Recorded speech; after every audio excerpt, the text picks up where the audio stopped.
En cette 15e nuit, début de la 3e semaine de combat, le frère Théodore a introduit un nouveau sous-thème du fardeau, à savoir la richesse nécessaire au leadership vient d'une rencontre avec le Saint-Esprit. Il a toutefois rappelé le chemin parcouru jusqu'à présent. Nous avons besoin des dirigeants pour poursuivre notre croissance. Un dirigeant est une personne qui porte des responsabilités. Les responsabilités requièrent de la richesse. Et cette richesse est mise à disposition par Jésus. À partir de Matthieu 11, le leader a noté que Jésus a une recette très simple pour le repos.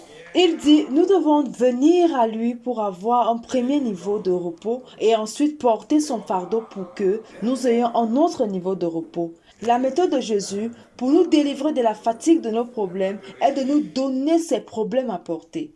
C'est une équation simple mais difficile parce que nous ne croyons pas à faire remarquer le leader.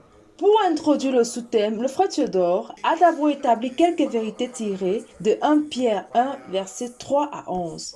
Pierre dit qu'il existe un chemin qui nous permet de réussir dans tout ce que nous touchons. Pierre dit qu'il existe un chemin qui nous permet de réussir dans tout ce que nous touchons. Mais ce chemin exige de la croissance et la croissance exige des efforts.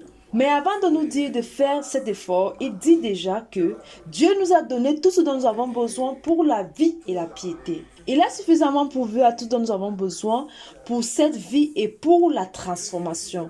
Cette provision est disponible par la connaissance du Christ. Mais cette connaissance n'est pas un événement passé qui se produit une fois pour toutes. Elle se transmet de foi en foi. C'est pourquoi Jésus a dit, je suis le pain de vie. On ne mange pas une fois pour toutes, mais on mange et on remange jour après jour.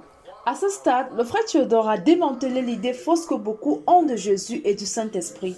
Il a dit que, de même que beaucoup pensent que le Seigneur Jésus est reçu une fois pour toutes, de même, il croit qu'une fois que vous avez été rempli du Saint-Esprit, vous n'avez pas besoin d'être rempli à nouveau. La richesse nécessaire au leadership vient du Saint-Esprit.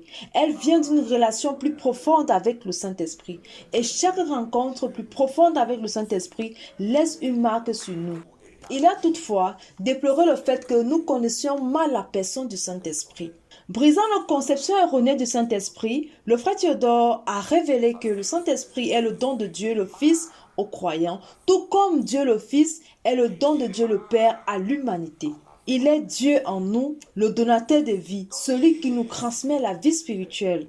Pour démystifier la personne du Saint-Esprit, le frère Théodore a expliqué à partir de 1 Corinthiens 12, versets 1 à 6 que le Saint-Esprit est l'Esprit du Père et l'Esprit du Christ. C'est la relation avec le Dieu trinitaire qui apporte les dons et non l'inverse. Une relation avec le Saint-Esprit produit des dons. Une relation avec le Seigneur Jésus produit des ministères dans son Église. Une relation avec le Père produit une économie, quelque chose à faire dans son œuvre. Le leader a poursuivi en expliquant comment développer une relation distante avec chaque membre de la Trinité. Il s'agit simplement de l'amour et de l'obéissance à Jésus. L'obéissance à un commandement ponctuel de Jésus et il vous donne le Saint-Esprit. En continuant à obéir au commandement de Jésus, vous développez une relation distante avec Dieu le Fils. Et lorsque vous obéissez aux enseignements de Jésus, vous jouissez d'une relation distante avec Dieu le Père. Rappelant l'analogie du Seigneur Jésus au sujet du Saint-Esprit, le leader a expliqué que certains peuvent connaître le Saint-Esprit comme des sources, d'autres comme des rivières et d'autres encore comme des rivières continentales. Il peut y avoir des mesures d'approfondissement qui viennent à travers des rencontres profondes avec le Saint-Esprit, à travers une relation distincte et intelligente avec le Saint-Esprit. Cependant, il est primordial de connaître le Saint-Esprit. Pour éclairer cette question, le frère Théodore a montré le premier niveau de rencontre avec le Saint-Esprit en tant que sceau de Dieu. D'après Éphésiens 1, verset 13 à 14, 1 Jean 5, verset 18 et Éphésiens 4, verset 30. Il a expliqué que cette première rencontre est vécue par tous ceux qui croient vraiment en Jésus. Ce sceau est un sceau d'appartenance à Dieu et une garantie que vous hériterez du ciel. C'est par cette rencontre que le Saint-Esprit vous baptise dans le corps de Christ et vous transmet les dons de motivation énumérés dans Romains 12, versets 1 à 8. C'est l'Esprit qui nous oint pour connaître la vérité même lorsqu'elle nous condamne.